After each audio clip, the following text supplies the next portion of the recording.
Do we want to do an entire pastor's hangover on conspiracy theories? Yes. Hey, if you want to hear us talk about conspiracy theories, put it in the chat.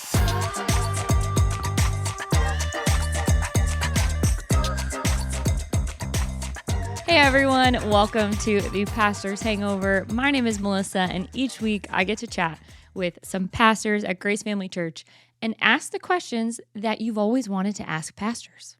It's so cool. Today we're going to talk about prayer, Pastor Hal's message this weekend. We're going to talk about the assassination attempt over the weekend, and just current events and what does that have to do with today, and what really does the Bible say about what's going on in the world. So excited to hear from you guys. Thank you for being with us, Pastor Hal Mayer. Yes, hello. Yeah. Pastor Daryl Black. Glad to be here. And Pastor Jerry Batista. Welcome to the Let's show. Let's go. First time on the Pastor's Hangover. Yes, I'm a newbie. Wow. Yep. Welcome. And you're a fan. A what? A fan. Yes, I wasn't love. sure. He wasn't Oh, sure. no. Yeah, I love the heavy messages we've done throughout the year, and I remember one that stuck out to me was the relationship series, and you guys unpacked the boundaries part. Yeah. You spoke on boundaries on the weekend, but you really went deeper on what does that look like for in my life, So that was a good one. Yep. I've been a fan of the podcast. All right.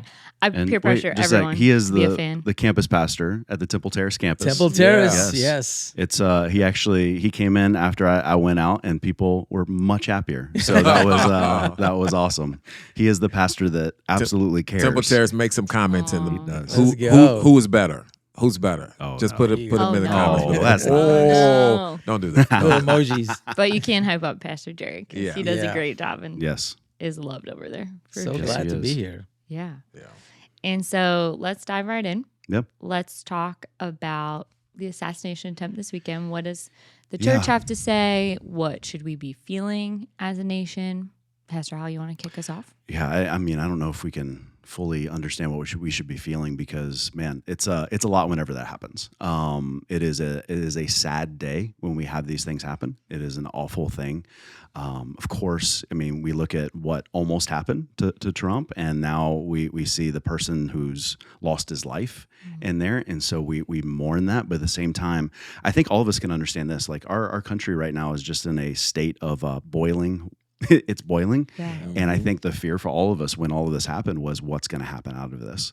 And man, I said it a couple weeks ago, and I'm going to say it again. This is always, these things are opportunities for us as Christians to go to the God of peace so that we can help other people process, come through it, and come on the other side. And so we should be praying a lot. Yeah. A lot. I mean, I know that's what my message was about this weekend in every situation, but prayer should be the answer in this as we try to navigate these situations, try to talk to those closest to us, and walk through this at work, at home, at church, all those places as we go forward. And really pray for this next election season that instead of the divisiveness that we've seen across the board on both sides, that there would be a way for us to come together. Yeah. So, yep.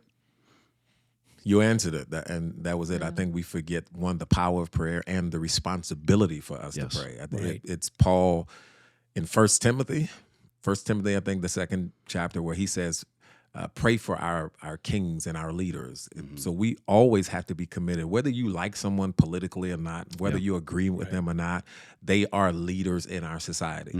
And so the Bible commands us and expects us, hey, pray for those people. And I think in Timothy it says, pray so that we can live quiet lives. Yes. So pray so that we can live lives of godliness, so we can do the things that God has called us to do. So still pray for them while you may not be for someone, and that person may not even be for you.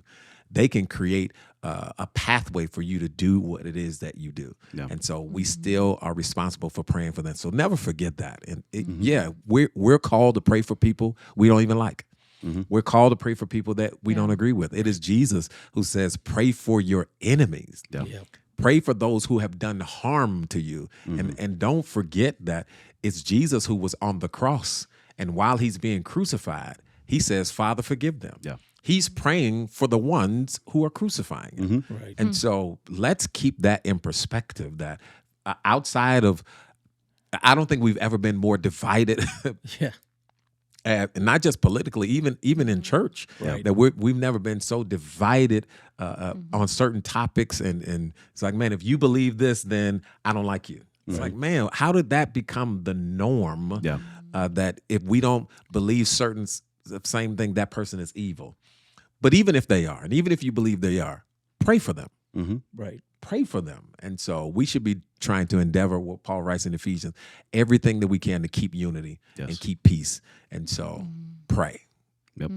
Pray. We Amen. can't forget that. Can't And forget for that. me, when I heard the news, you wake up with sadness, anxiety, frustration. Yeah. And it gave me an opportunity to, am I defaulting to prayer, or do I default to my thinking and me trying to figure it powerful. out? Yeah. Where am I in that? Yeah. And it's a kind of like a sober assessment of like, where am I in my prayer life? And I got to keep seeking after God for these answers, and for these times we're in. It's very divisive. And it reminds me, Joshua chapter 5, I believe. And the story is that Joshua had just won a battle. And then the angel of the Lord appeared to Joshua, and his question to that angel was, whose side are you on? Yeah. And the answer was, neither. I'm here to take over. Yeah. And in these moments, you want to know where Jesus is taking over your life, your anxiety, your depression, your sadness, your frustration. Is Jesus taking over that? So, yeah, That's good. Yeah. I love that passage. Whose side are you on? Neither. neither. I'm not on your side. Yeah, You don't. It's my side. that's right. I The love question that. should have been, can I be on your side? Right. Yeah. Exactly. Yeah. Then he says, take your shoes off because you're on holy ground. Yep. There's a difference between the world and holiness. Yep. Yeah. Absolutely. Big time. Good stuff. That's good. That's huge. And I think I was chatting with my father-in-law over the weekend, and he, in terms of the election cycle, he said, I've lived through so many elections that were the most important election ever to impact our country. Yeah. He said, and throughout all those decades, me and God always stayed the same. Like Yeah. that was the most important thing. Like that's what I can count on. That's what I can put my faith in. That's what I can rely on. So Yeah. I love that you all kind of refocused us. Yeah. So we appreciate that. Pastor Jeff said it this past weekend. He said, we're voting for a president, but we got to remember we have a king. Right. And so no matter what the Yeah. presidency or the leadership is, we have a king. We serve the king. So all hail King Jesus. Yep. So keep That's that in good. focus. Absolutely. Yeah. And it all ties back to Hal's message this weekend. I think it was so appropriate. Prayer is always the response. On Yeah. point. Pastor Hal, you can go watch it on the YouTube version. Leave us questions that you have. But it was just a really powerful message. And you said, through prayer, we transfer our burdens to the only one who can carry them. Yeah. And that was just so powerful. Yeah, it's interesting. That actually hit a lot of people because it's always funny, and I talked about this, and we've all seen this, how certain lies get through Christianity, Yeah. like these ideas. And I had somebody else literally just go, "Hey, my mom and dad watched this, and for the first time, she's been a Christian her whole life, realize, oh wait, God does allow me to have more than I can handle." It's like, yeah. Yeah. Because we have this idea. No, he only you're using the verse wrong. Yeah. But two, no, it's purposeful. He wants us to come to him. He wants us to lean on him. And it's not like he's sitting up there giving you more on purpose, but he's allowing it to happen. Yeah. He's going, I want this relationship with you. And last week we talked about God being jealous for us. Like he wants that relationship for us. Yeah. And so one of the biggest reasons, especially in suffering, he wants us to come to him because he knows even on the other side of it, if you didn't come to him in the suffering, you are ill prepared for whatever's next anyway. Yep. And so being able to do that,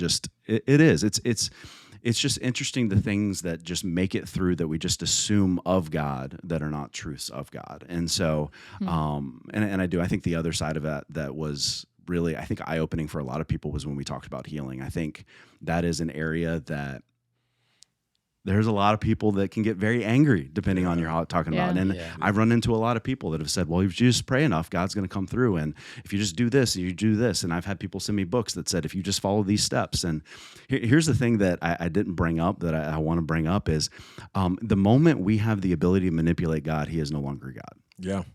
And that's the thing we forget all the time. So if there is a pray this prayer, do this thing, God does what I want, he's no longer God. He's a spiritual vending machine. Yeah. And so that is not the way that it works.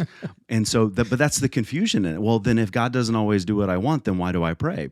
because he's God. Right. And he Yeah. can. Mm-hmm. And he can still do it. And the promise of eternity is a big deal. Yeah. And I know I kind of said it kind of hard in my message, but I think we so often forget it. But when did eternity stop being enough for us? Yeah. And I think that's the thing is sometimes either we don't think about it, or, in the back of mind, we're going, is it real? Or, I mean, what is eternity like? For me, I'm going, that sounds a little bit boring sometimes, but it's because I don't have a right idea of what eternity is going to be. Yeah. And so I think, but I've seen so many people, I've seen pastors get caught up in it and said, we're believing this and this is going to happen. And I've seen pastors whose wives like, we're not going to do chemo. We're not going to do these things because God's going to do it. And we don't believe we should. And then they die and you go, and then you're stuck in that position of, was my belief wrong? Or do I not have faith? Because that's a scary and the guilt and the shame that goes along with that. And if you've been around Christianity long enough, you've seen the tent revivals with the guys that are not real, who will go up. I mean, we had a guy down south of us that was literally, I don't know if you remember this, he was going up to people and kicking them in the face and telling them they were healed from stage and like doing stuff. And here's the incredible thing about faith healers. Here's what they say. You're healed, but by your faith, you will be healed. Right. And I'm like, that's perfect because by the time the guy leaves town and has all your money, yeah, so he's done. Oh, it was insane. We had people now I need a dentist appointment from our kicking people, smacking people, all that kind of stuff, and doing that. And it's just like, no, but can God heal? Absolutely. Yeah. And so we believe and we have faith in the character of God, of who he is and what he can do and the promise that it's either in this life or the next. So we do pray for it. Absolutely. But we don't lose sight that God's God if it doesn't happen, which is hard to do. It's hard to do. I think one of the things that you did illuminate, which is we often forget about having this regular discussion, even in that conversation, is Jesus didn't heal everybody. No. Right. Jesus walked past some people that needed to be healed. Yeah. Like if you read about when he comes to the pool of Bethesda, Jesus talks to one guy. The entire pool. And the whole pool is surrounded by sick people. And he comes and talks to one guy. Could he have healed everybody? Yep. Did he? Nope. Why? We don't know. Right.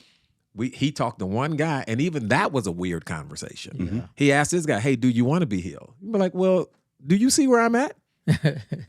It's like going in a hospital and going, hey, do you want to be better? It's like, yeah, I'm at the hospital. Of course I want to be better.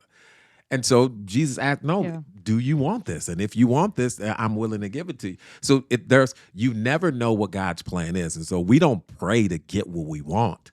We pray to align our will, our heart with God's will. Yeah, right. That's what we're praying. But I don't know what God wants, but I'm going to align my heart with his will. And if his will is yes, then yes. If his will is no, I'm good with that either. Because like you said, man, eternity is so much longer than these few years we live on this life. Yeah. And so if eternity is not good enough for you, then this life won't be good enough for you either. So we got to have the right perspective in mind. We got to know that God can, God will, God does heal people. But we don't know God's plan always. And so we've got to be willing to just walk in his plan. God, if this is what you keep me with, Paul says, whatever his ailment, his issue is, Paul says, I prayed 3 times for this thorn in my side. And God doesn't remove it. Why? Don't know. And Paul is our Superman. He writes 2/3 of the New Testament. And why doesn't God remove whatever this is from Paul's life? Man, we don't know. But man, God is still good. And if he doesn't do it in my life, I've seen him do it in yours. Right. That's why I pray, because I know that he can. Yeah. And Jesus, in that encounter, it says in the Bible that he was sick for 38 years. You can get comfortable in your pain. Yep. You know, and Jesus is asking that question, do you want to get well? Because there's people that are, having a narrative like, hey, maybe I'm supposed to be sick. Maybe I'm supposed to be, you know what I'm saying? It's like, I love what you said, that God is willing to heal and it's on his timing, but our posture should be that he can. Yeah. So I'm praying according to his will. And Don't stop praying. Just because it hasn't happened, don't stop praying. Don't get comfortable in where you are. Keep praying, because you never know what God is going to do. Yeah. I think one of the stories, I believe it's Paul, heals a guy at the temple gates that Jesus walked past every day. Mm-hmm. And it's like, it's just weird to think. Like Jesus didn't, but Paul did. And so it's that idea of we don't know why. Right. We don't know why. Can he? Yes. Is it make him not a good guy? Absolutely not, because of eternity. Yeah. Like he's going, and that's the thing to always remember. I've prepared a place for you that is better than this, that you will not have, what we've gone through this weekend. You will not have the strife that you have in your family. You will not have physical ailments, all that kind of stuff. It will be better, but we have a higher purpose while we're on this earth to show God. And so that it's where we're at. Yeah. So what would you guys say to the people wrestling to figure out the why? Why did they heal this person? Why not me? Why not them? Why this? Why that? Like, I think that's the wrestle. I think what you guys said, it all makes perfect sense that we don't know. Yeah. Yeah. But people are going to naturally want to figure out why, because we love that sense of control. Right. Yeah.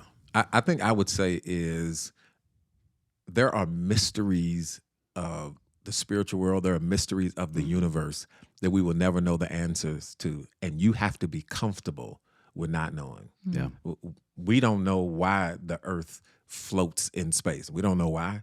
But no one's going, I just can't live another day until I figure this out. Right. We don't know why. It just works because it does. I think you have to change. When someone becomes consumed by the why, you have to change your perspective.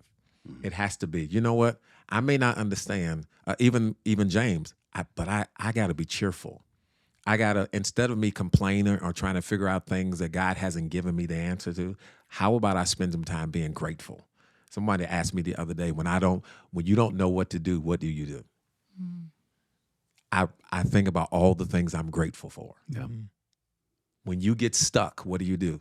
I think about all the things I'm grateful for. When I'm thinking about what I'm grateful for, I don't have time to spend on the stuff that I don't understand. Yeah. God will reveal it to me if he wants to in his time. But man, here's what I'm grateful for. I do that in my marriage. When I don't understand why my wife does certain things, here's what I'm grateful for. I love her for this. I'm grateful for these things. I'm grateful for that. And I want to fill my mouth with praise instead of drama or confusion or things that I can't figure out. And it gives me peace. It doesn't give me answers, but it gives me peace. Yeah. And I'd rather have the peace than wrestle with the anxiety of trying to figure something out. That's good. Yeah, and God's ways are so much bigger than ours. Yeah. That's the thing that I think we don't realize. Like, how amazing is God that he used the sin of other people in order to do the greatest thing with Jesus being crucified on the cross. Yeah.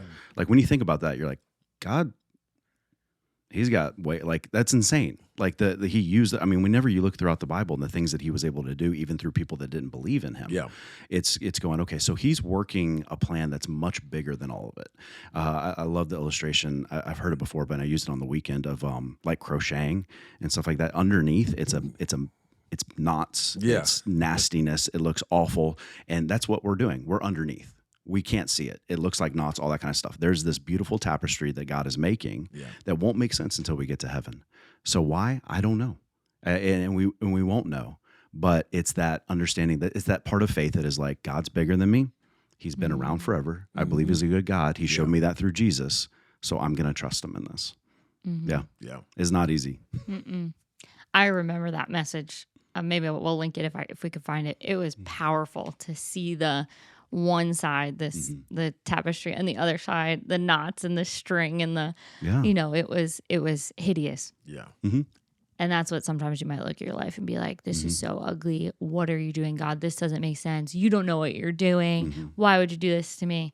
And we don't see what he's doing above the surface. Absolutely. So powerful. Yeah, we live in a culture that's constantly getting answers, right? Our phones, it's like we Google everything and we want answers right away. We're looking for a formula. If I do 1, 2, 3, I should have this result. And I think we apply that to our relationship with God, and he doesn't operate that way. You know, sometimes we might die with our why. Yeah. And that's where we trust and we have faith that he is good because we know the character and competency of God. And I think that helps us stay focused. And I think you mentioned it, Pastor Darrell, a couple of podcast before, we need the right perspective. You know, we need to go to him and give us the right perspective because the world is constantly changing that. So, yeah. That's cool. And a question that we got is on James 5:19 through 20. My brothers, if anyone among you wanders from the truth and someone brings him back, let him know that whoever brings back a sinner from his wandering will save his soul from death and will cover a multitude of sin. The question is, and thank you guys for sending in your questions each week, but how do we talk with our loved ones that are living in a lifestyle of sin? The key is to yell and shame them. Scream. Text them. Send them that verse, actually, a screenshot. To send them a picture of whatever Google says hell looks like every single day. Oh, wow. No, guys, and I have heard of someone that's done that. But anyway, No. that is not the answer. I'm playing because that's what we naturally want to do. And if it's not your family, then it's your wife's family. But and there's times where you just want to say stuff and you're like, this isn't wise. This isn't good. And here's the deal. We look at another passage and it talks about even correction and stuff like that. How you go to them once, you go to them twice with somebody else, you go to them the third time with the church, and then you treat them as if they never believed. And so our goal in those moments is to treat them like somebody that has not believed. Don't expect anything of them that is God. Don't be surprised when it's not, but love, care for, and look for those moments to speak truth into their life. It's not that and I think the hard part of this is in today's culture, we have, and it's insane how much it's perpetrated our culture, is this idea that if you don't agree with every part of my life, then you don't love me. Which nobody does that though. Right. Yeah. Nobody does that. Nobody that's married right now agrees with every part of their spouse's life and thinks it's the best thing that they can be doing right now. Nobody does. And so this idea that I can't love somebody that I don't fully agree with or don't fully support is just not true. And so you're going against the struggle of that.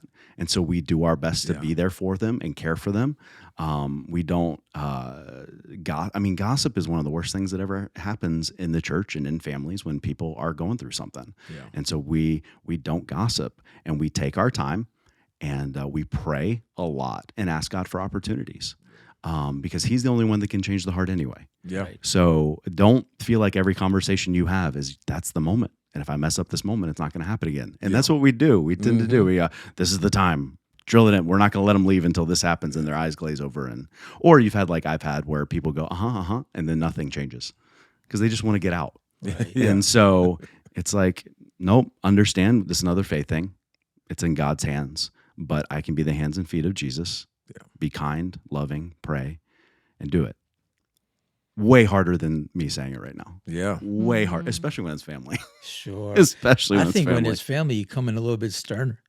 You come a little tougher sometimes when it's family. We tend to, Yes. right? Because you're like, I know you. Yeah. We grew up together. Yeah. And you know better. You know better. Yeah. Yeah. You shouldn't be this. And I think I heard it earlier today is you have to, one, you want to speak to people at the level of your relationship. Mm-hmm. Like, do you have that kind of relationship where you can really speak into somebody's life? And if you don't, then shut up. Listen. You know what I'm saying? Just wait for your opportunity. Wait to listen. Because it's not always our responsibility to be throwing arrows into people like, hey, look at you. You shouldn't be doing this. First of all, that person I'm not listening to you anyway. We don't have that kind of relationship where we can do that. And so, but I've said this before, uncompromising truth and unconditional love. You cannot go wrong. And so unconditional love isn't always, I need you to do it my way before we can have relationship. Right. Sometimes that means I'm sitting at the table with you for 4 dinners before I'm saying anything about anything. It is, I've had those moments with my own children. I've had those moments with my own children where, my wife, love her dearly. And if she watches this or hears this, my wife will be like, you need to tell our son this, like this. And I'll go, sit with our son and I'll come back. And she's like, well, did you tell him? I was like, no. Because that wasn't the atmosphere. Right. It wasn't the conversation. Well, what did you all do for 2.5 hours? We played basketball. because that's just where we just needed to play basketball. We played a game. So you guys didn't talk about anything? Nope. We didn't talk about anything because it just wasn't right. And so you've got to use the wisdom for the moment. Yes. And then the next time that we hooked up, the next time we went and did something, and I kept it simple. Hey man, how's your spiritual life doing right now? Then let me listen. Mm-hmm. I'm going to let you talk. I don't have to agree with what you're saying. I don't have to like it, but I'm just going to let you talk. I'm going to let you get it all out. This is not coming from any place. I'm just going to let you talk. So you've got to be willing to go, hey, let me walk with someone through the journey. Mm-hmm. And I think the other part is sometimes, because especially when it's your family or friends, sometimes you got to understand that some people are not your ministry. Mm-hmm. Some people are not your ministry, even in your own family. Sometimes those people are not your ministry. But it doesn't mean that you don't still share your light. Yep. Right. You still have uncompromising truth. Yep. You still have unconditional love. Yep. But sometimes you're not called to evangelize your cousin. Because they just don't hear you for whatever reason. Mm-hmm. So all you're supposed to be is a light. You planted a seed. You let God do the work. You let him do the rest, because someone else will come into the picture, or one day they'll remember something that you said, or someone will come along and say the same exact thing that you've been saying for years, and for them it'll come on like a light. Mm-hmm. And we cannot be so stressed out about people that we think everyone is our ministry. Everybody's not our ministry. We're called to share the light to the world so that they will see our good works and then glorify the Father. Mm-hmm. The rest of it, I've said it before, it is not my job to change anybody.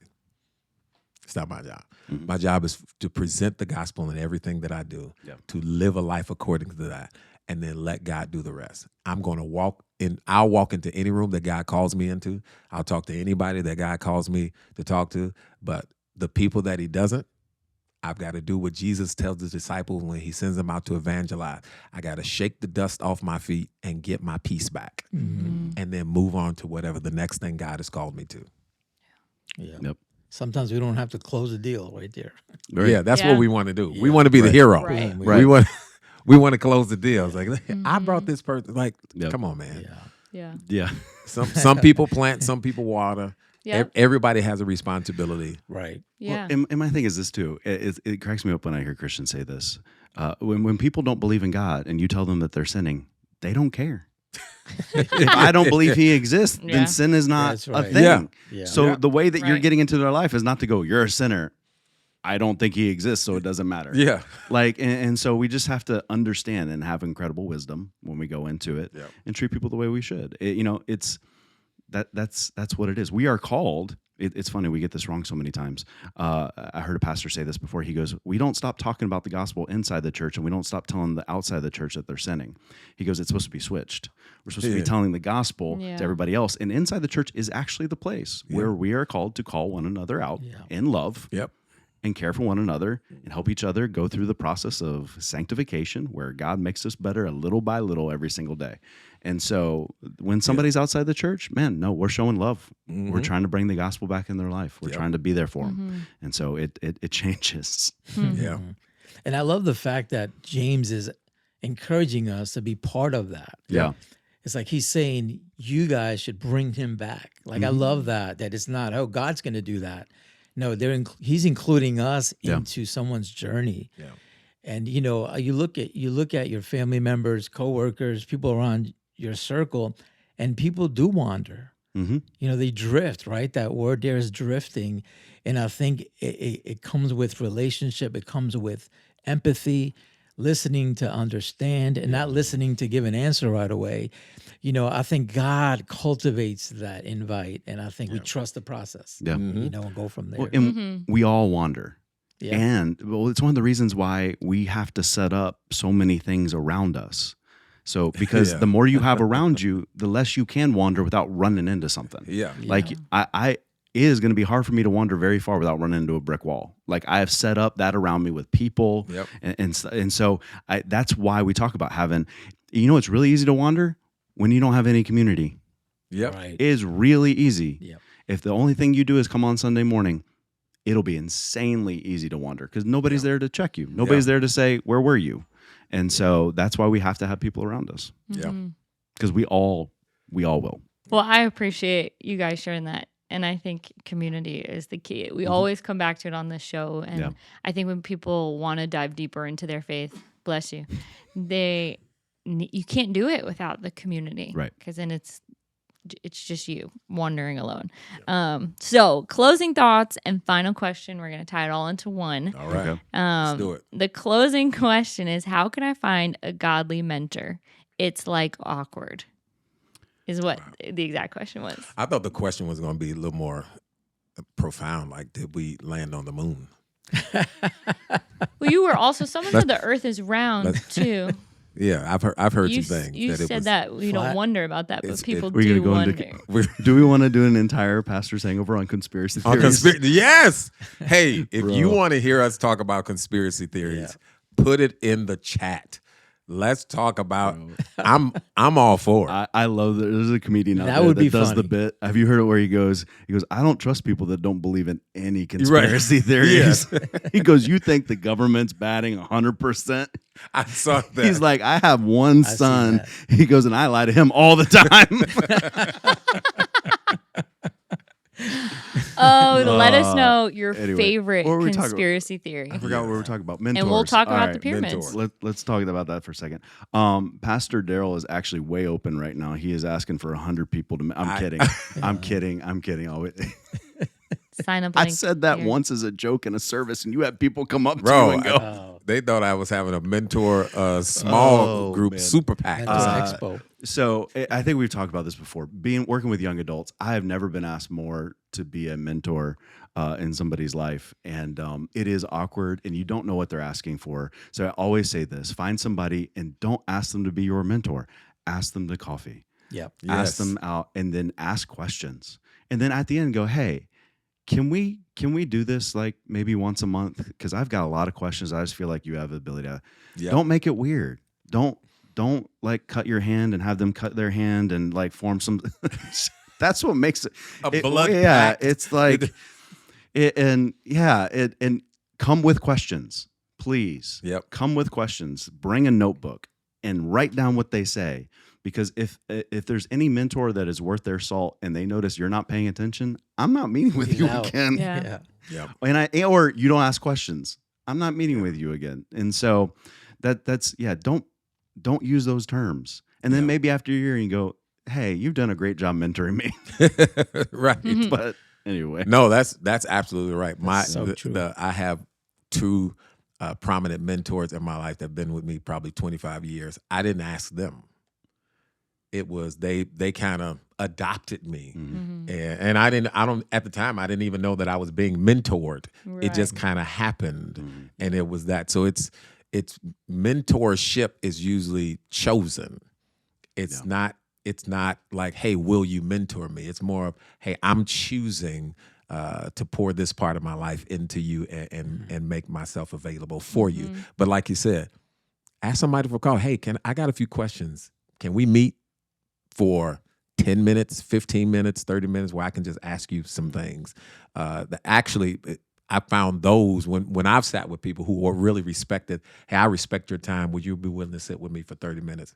Man, you're going to get so much more out of that because you've come with your questions, you know specifically, and then that person can pour out into you specifically. And if it's available to do it again, great. And I don't dread it then. I don't 'Cause dread know it. You actually care. Yes. Yeah. Yes. High appreciation. Yeah. Is so important. And some of my greatest mentors don't even know I exist. Yeah. Just listen to them. Mentors from a distance. Yes. And so that's awesome. Yeah. So, Yes, there's some mentors that mentor you directly and some indirectly. yeah. You know, we live in a culture where there's so much information out there that it's really awesome to take advantage of that. But I agree with you, Pastor Hal. I think it's the ask, right? And when people ask me to mentor them, I ask them, what does that mean to you? What does mentorship mean to you? And I define that clearly. Hey, would love for you to come with some questions. You know, Christianity, God wants us to seek, to ask, to come to him with questions, we should be a people of asking. Yeah. You know, if you want to get healed, it says in James, ask. Yeah. See, God wants us to keep asking to develop that relationship. And it could be awkward, but I love that. Coffee, 3 questions, let's do it once a month. I think it's very fruitful, and trust the process. But I do think that when you join a small group, when you get into community, in that community, you can identify who to ask. Yeah. You know, it doesn't always come naturally on Sunday. Hey, can you mentor me? You seem pretty seasoned. Right. Or go serve. Yes. Get involved in Serve. serving in Yeah. an area of those things. I'm gonna get this wrong, but I saw a stat the other day. It was like Jesus was asked 100 and something questions. He only answered like 6 of them, and then he asked over 300. And I was like, Yeah. okay, there you go. Yeah. It's about asking questions and It asking is. more questions and finding, and then really then asking them back to yourself of why am I even asking this, or what's really behind it. And so Yeah. that's good. It's good. Awesome. Well, thank you guys for your time. We really appreciate it. Great having you, Pastor Hey, Jerry. I love it. I heard so much about it. I do have a prayer request, though. Yeah. We're going to Guatemala Friday. I'm leading a team Awesome. Wow. from Grace Family Church. We're going to Guatemala. This is it's going to be 12 people. So we're excited. So keep us in prayer out Absolutely. there as we get out there and preach the gospel to a remote part of Guatemala with 410 Bridge. That's awesome. Yep. Very cool. Excited. Absolutely. Yes. Well, thank you for being here. Pastor Jerry is actually the first pastor that I ever spoke with at Grace Family Church. Really? Yeah. Land Yep. Lakes. Yep, Land O'Lakes prayer meeting at Yeah. like 12 o'clock. I was just going and was like barely going to church here. And I found out about the prayer meeting, See, and he was told like, you, Pastor Jerry's the man. Yeah. and Yeah. prayer is always the answer. There you Yes. go. Boom. Yes. Well, thank you guys, and thank you guys for being with us for another episode of the Pastor's Hangover. We will see you next week.